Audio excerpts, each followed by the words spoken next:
All right, so here we are with Chapter 10, Section 2, Protest, Resistance, and Violence.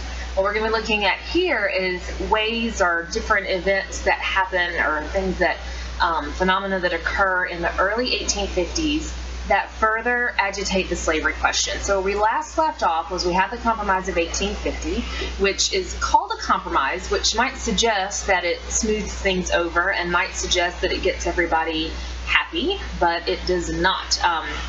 Because the Compromise of 1850 contained many things that were quite controversial and things that satisfied a few people, but certainly not everyone. And particularly, we're going to hit on in just a moment one of the parts of that Compromise of 1850 that was particularly problematic, and that was the Fugitive Slave Law. So we're going to look here at abolition advances, or things that caused the abolition movement, of course, which was the movement to abolish slavery, to gain a lot more attention, and things that helped the abolition movement to gain speed. Having said that, though, we should remember that even up until and even during the Civil War, the abolitionist movement, those hardcore people like William Lloyd Garrison and all the others that, were so firmly committed to ending slavery, they remain a minority, like I said, well even into the Civil War. But these are certainly some things that are going to cause more people to look at slavery a bit more critically. Well, a bit is really very much an understatement, but to cause, really kind of force the issue more and forced a lot more Northerners or people to just at least question it or at least look at it a lot harder than they had before. So there are two major things that occur that force the issue, that force a lot of non-slave owners to consider slavery more and to see it for something more than perhaps what they thought, and to change their perception of it. And one of them is that Fugitive Slave Law. So the Fugitive Slave Law, again, this was included as part of the Compromise of 1850. This was the part that was meant to get the South on board, meant to get their support. And there have been fugitive slave laws on the books before. This is a newer, stronger, stricter one that was designed to, again, get the South's support. So what the Fugitive Slave Law does, fugitive, of course, means a runaway slave. What this does is it means that Northerners, people in the free states, are required by this law, they are required to assist, to help slave owners retrieve runaway slaves. So they have to report if they, suspect or they know of a particular or of a runaway slave in their area. They have to report that information. They could literally be what's called deputized, which means actually forced to hunt these people down and forced to send them back into slavery. So they're required by law to notify authorities of it, to assist in the capture and the return of runaway slaves to their owners in the South. And Northerners are just appalled by this. They are shocked at the idea that they would have to actually take part in this whole hunting people down kind of process. That was barbaric, and it was terrible and horrible to them, and it just it brings slavery right in front of their face and kind of forces them to be a part of this very brutal system that before they have kind of been able to ignore a little bit or be kind of ignorant of it. It really forces them to see it like it is. There are so many other things about this law that Northerners found just so outrageous and unfair, not just the fact that they personally have to help capture people and give information on people, but this law was incredibly one-sided. The accused person, the accused runaway slave, could not testify in their own defense. They could not say a word when they go to court, when they go to the hearings about these things. They could not stand up and say anything, much less have a lawyer or provide any kind of evidence. They did not have the right to simply stand up and say, "You've got the wrong person." They couldn't say a word. And on the other side of that, the slave owners really didn't have to provide hardly any kind of evidence to prove that that person was legally their property. They pretty much just had to stand up in court in front of a judge and say, "That person belongs to me," and that was it. The judges in these cases got paid more if they sent the person back into slavery than if they didn't. So they were financially incentivized to declare these people slaves and to send them back into slavery in the South. And Northerners found that just absolutely appalling. And you may be wondering, were there people that were accused of being runaway slaves that were sent back to the South that weren't slaves? Yes, there were people that there's cases of that happening, of people that may have never been slaves, or at the very least, people that might have been slaves at one point and had run away, but maybe have been run away for 10, 20 years. and had jobs and families and all that in the free states. And for Northerners, it was so appalling that they could be forced to track down these people in many cases that they knew, people that were a part of their communities even, and force those people back into slavery was just appalling. Northerners call this the Bloodhound Bill. Bloodhounds, of course, being dogs that track people down. So they were calling it that as a means of saying that's what it was reducing them to, that they were like bloodhounds, like hunting dogs, having to track these people down. But again, what the Fugitive Slave Law does is it takes slavery out of the South and kind of puts it in the North, or it puts it right in front of these people's faces, because we have to remember that a lot of Northerners or people in the free states, the only real knowledge or understanding that they have of slavery is what they hear from Southern slave owners, which, as we know, is not very accurate. There's that whole happy slave thing and the positive good thing and all that kind of stuff. But when they see people being chased down, when they are the ones literally having to do that, when they see people being forced and put into chains, that changes their mind about some things. And there are many northern states or northern cities that just flat out refuse to do this, says we're not doing it. We're not going to enforce it. We are not going to inflict this on our people. We're not going to make our people do this. We're absolutely not having it. And then when Northerners do that, of course enrages Southern states when they say, no, you have to enforce this law. This is federal law. So not only is it something that agitates the slavery question, but it also causes more bickering back and forth between North and South. And the odd thing about this is, or the interesting kind of, what's ironic about it, is typically we think of the people that would likely be saying, oh, we don't like this law, it's not fair, we're not going to do it. We would think of that being Southerners, like we saw with the whole nullification crisis thing. But this time it's the other way around. The tables have turned. This time it's the, Northerners that are saying that, and it's the Southerners that are arguing for federal power and saying this is a federal law and you have to do that, and states don't have a right to just choose whatever law they want to follow. So there's a political issue with this as well as the slavery thing. So the Fugitive Slave Law does more to put slavery right in people's faces and kind of see it for something other than it was. I mentioned the fact that a lot of northern states were refusing to comply with the Fugitive Slave Law. They were doing that by passing what were called personal liberty laws. So personal liberty laws, those are the laws that some of the cities like Boston, for example, passed personal liberty laws basically saying we're not going to enforce the Fugitive Slave Law. We're invoking our personal liberty to not do that. So it was kind of like nullifying. It's basically the same thing. They're just not using the word nullify, but that's what those personal liberty laws are.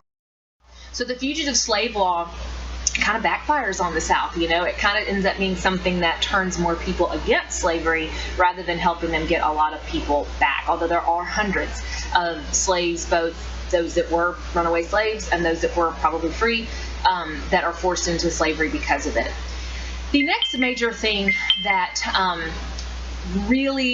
before I get to that, I'm getting ahead of myself.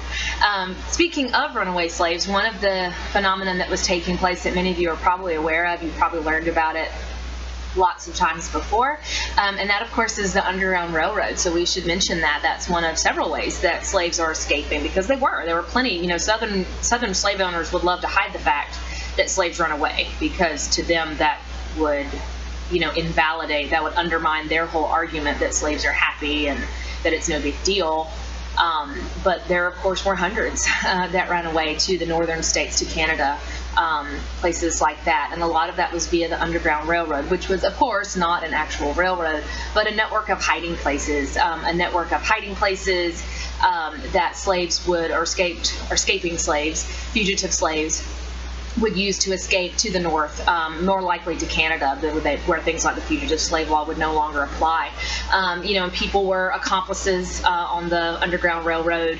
It might be people's houses, their cellars, their barns, different places where slaves could hide out in small groups during the day and then usually traveling at night.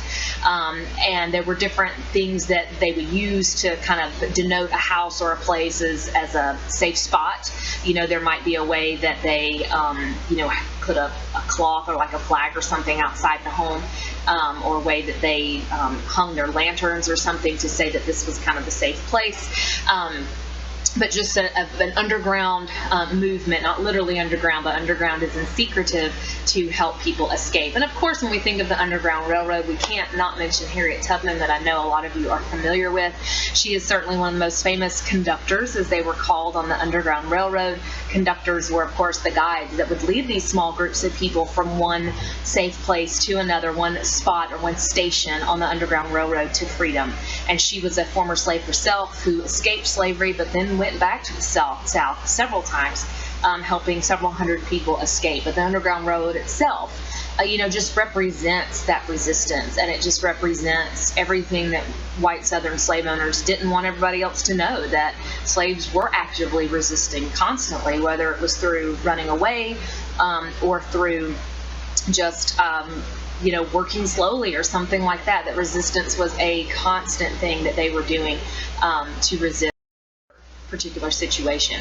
But getting back to the things that are forcing Northerners to see slavery for what it is, that are furthering the abolition movement along, when it comes to that, there's probably not much that does more to push the abolition movement and does more to reach more people than the publication of a book that you've probably heard of, and that's Uncle Tom's Cabin, which was written by Harriet Beecher Stowe. Uncle Tom's Cabin was a novel that was first published in, I believe, 1852. And it becomes something like a bestseller, sells immense amounts of copies. It's banned in a lot of places in the South, of course, but in the North, it is very, very widely read. Perhaps one of the most widely read books, certainly at that time, but before it, probably maybe nothing else but the Bible was more widely read than this. And this, it's a novel, so it's fiction, but it depicts a very real picture of slavery, a picture of slavery that was not kind, that was not, Christian, that was not this peaceful relationship, that it was abusive and cruel, and families were separated, and beatings and all kinds of things. And maybe because it's written in a narrative way or whatever it is, but for some reason, this reaches people, and this just reaches people in a way that no other abolitionist has quite been able to do, far more than Garrison or any of them. This just reaches people in a level that is very very deep, and so this does more to fan the flames of abolition than anything else does. There's a story that supposedly sometime during the Civil War, President Lincoln with Harriet Beecher Stowe, and he says to her, "Oh, so you're the woman that starts this war." Again, just kind of suggesting, I'm not sure if that's completely true, but suggesting that that had really done a lot to turn a lot of Northerners against slavery, and again force them to see it for what it really was, and force them to see it as something that was quite ugly. Again, we have to point out that at this point, abolitionists are still a minority, but it certainly raised a lot more eyebrows, and it certainly got a lot more people thinking that slavery, at the very least, should not expand. Now, abolition is still a fringe minority movement, but it is definitely growing. But the move westward is also what is fueling that further tension over slavery as the United States continues to move westward and settlement takes place in more western territories. So we're going to move on now to how that becomes a very ugly situation in some of these new western territories in Kansas and Nebraska, but really more Kansas. So moving on then to about 1854. We're going to talk about something called the Kansas-Nebraska Act and the very violent outcome of that Kansas-Nebraska Act. But first, we need to get the background to the Kansas-Nebraska Act and why this happens. The first thing, I mentioned at the very end of Chapter 9 about how the United States at this point was talking about and making plans for the building of a transcontinental railroad. They won't start doing that for a long time, but they were in the talking phases. So a railroad that would go all the way from East Coast to West Coast. With the Gadsden Purchase, that bottom strip of Arizona and New Mexico, which ends up not being where they build it, but that suggested if they did build it there, that would mean a southern route for the Transcontinental Railroad, which means that Northerners don't get the Transcontinental Railroad. So that is why, in a competition for the Transcontinental Railroad, why Stephen Douglas Well, first of all, we get the Gadsden Purchase. We talked about that actually at the end of chapter 9.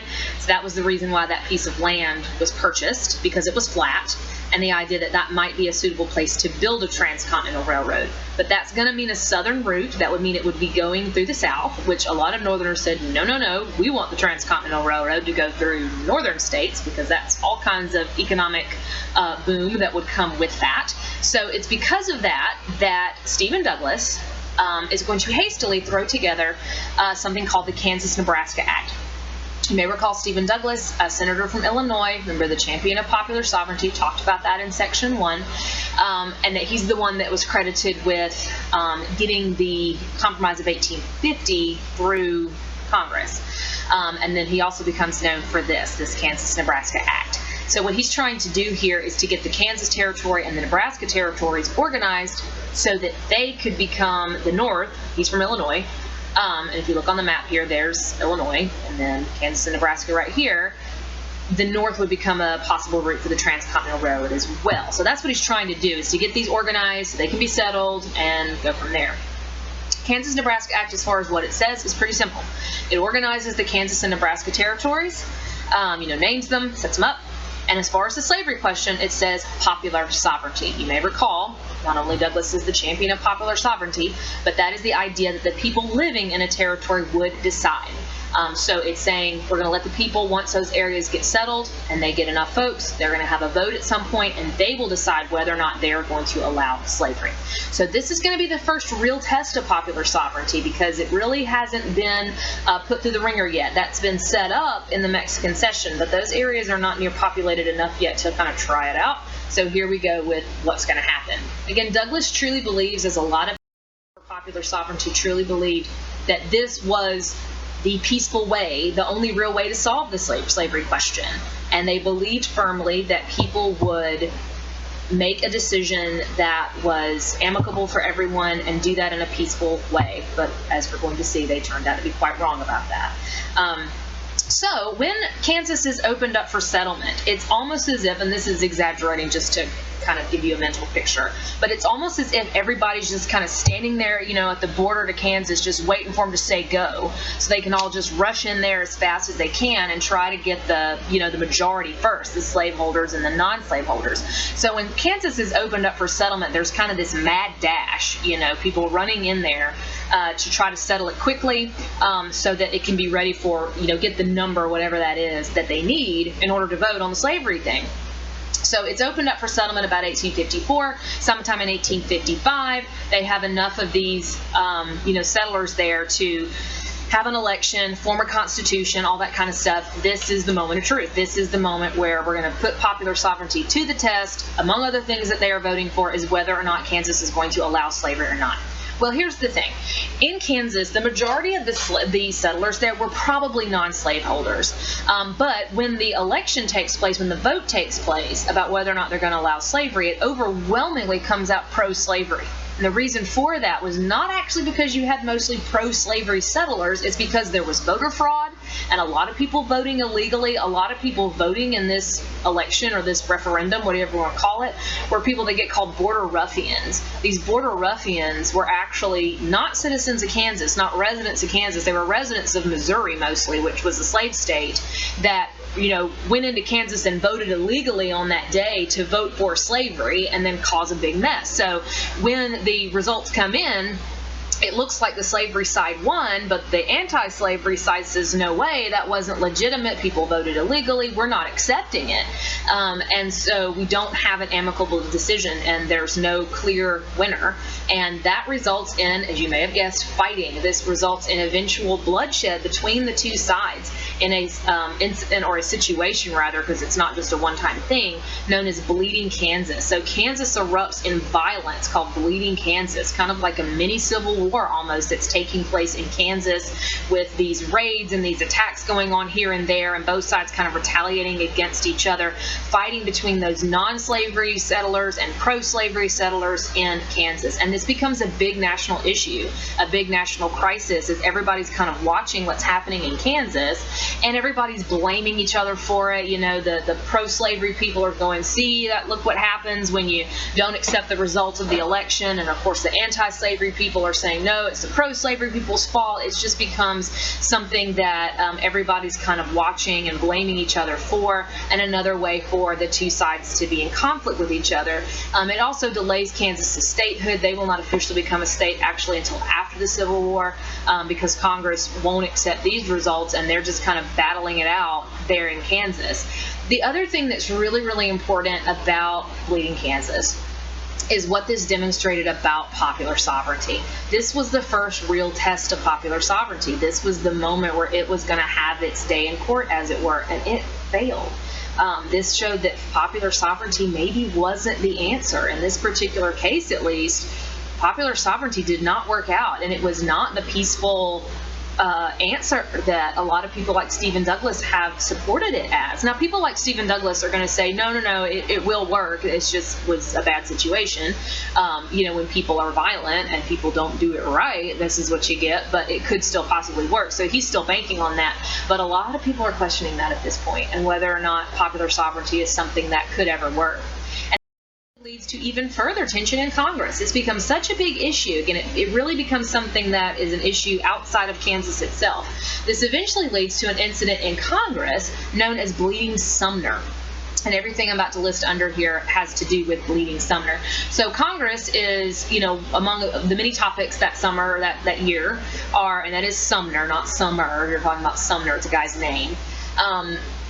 Are talking about this issue in Kansas and blaming everybody for it. Well, one of the people that's really upset about things that were happening in Kansas is a Massachusetts senator named Charles Sumner. So he's from Massachusetts, and he's an abolitionist, downright abolitionist, not just a northern guy that happens to not own slaves. He is an abolitionist. He's kind of one of the minorities there, and so he was very appalled by everything that was going on in Kansas, and he gave a speech in the Senate talking about the violence in Kansas and just going off on Kansas and how terrible this was, blaming Southerners for it, blaming slavery for it, and really just talking. It's called The Crime Against Kansas is the name of this speech. And in this speech, he says a lot of things that a lot of people found kind of off-putting.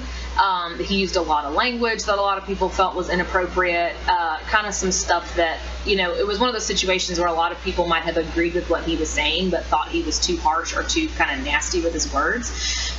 Particularly, he kept referring to a South Carolina senator. He never calls his name, but it was one of those things where everybody kind of knew who he was talking about. It was a South Carolina senator named Andrew Butler. And he kept saying a lot of things about him, again, never calling his name, but everybody kind of knew, and saying some things that were kind of personal, considered kind of mean, below the belt kind of stuff. Well, that South Carolina senator, he wasn't too happy about it, but another person that wasn't too happy about it was this guy named Preston Brooks, who is a representative from South Carolina. So he's in the House. And Preston Brooks, not only is he from South Carolina, just like the guy that got insulted he's also his nephew.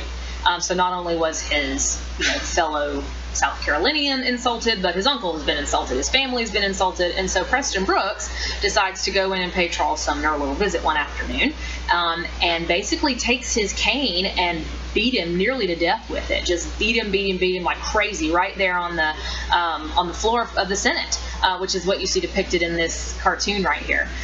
So that whole incident is known as Bleeding Sumner, when Charles Sumner gets the living daylights beat out of him because of his comments about slavery and about the South.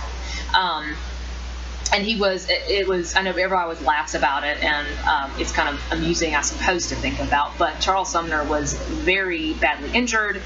He was nearly killed. He was actually absent from the Senate for a couple of years after this. He never fully recovered from it. I mean, it was pretty serious. The kind of thing where today, I imagine Preston Brooks probably would have gone to jail for a very long time. Of course, that didn't happen here. And the thing is, this kind of shows two things. One, it shows that this violence and this ugliness and all this stuff is, happening on the floor of Congress. These are supposed to be the civilized people. These are supposed to be the enlightened ones. And yet here this is happening. And it's also important because the two different sides here react completely differently to this. Northerners, they're appalled. They are saying that Brooks needs to go to prison, that he ought to be ashamed of himself, and how dare he, and this just proves that the South is violent. This proves that they want to fight over this. This proves that they will stop at nothing, that they're crazy, that they cannot be controlled, that sort of thing. But Southerners are proud. They are just saying, good for him. He stuck up for us. Charles Sumner just got what was coming to him. They were sending him new canes with "hit him again" written on it and stuff like that. So they were just congratulating him and just thought it was the best thing ever that they had stood up for it. But this definitely showed how violent this situation was becoming, and it really starts to convince a lot more Northerners that, the South is really a problem, that the South is violent, and more people are beginning to think, what, maybe our problem is not immigrants, it's not Catholics, it's the South. That's the threat. It's not anybody else, that they are the ones that pose the biggest threat to us. So the situation is growing even more difficult. We've seen violence erupt, and we're going to continue to see things fall apart, and we're going to see the continued political fallout over this Kansas-Nebraska thing. It's a little bit deeper than just the violence between Brooks and Sumner.